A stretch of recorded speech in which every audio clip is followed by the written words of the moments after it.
ما سمعتنيش وانا بنده عليك؟ دي مقابله تقابلها لي بعد ما ترجع. عاوزه ايه؟ عايزه اقول لك الحمد لله على السلامه. الله يسلمك. من المانيا دي؟ ايوه.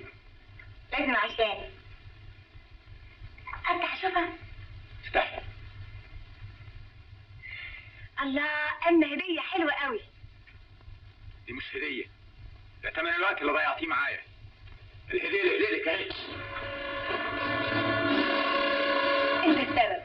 كتبت لك كتير عن البيت وعن التليفونات، سألت فيا، رديت عليا ولو بجواب. ده فاكر ايه سهل عليا اسمع التليفونات والضحك وانا لوحدي؟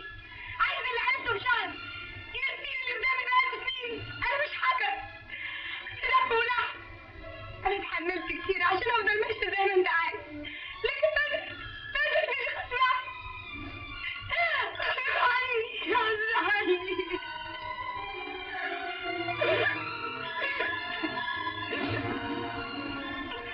تقدر تقول لي ما كتبتيش ليه؟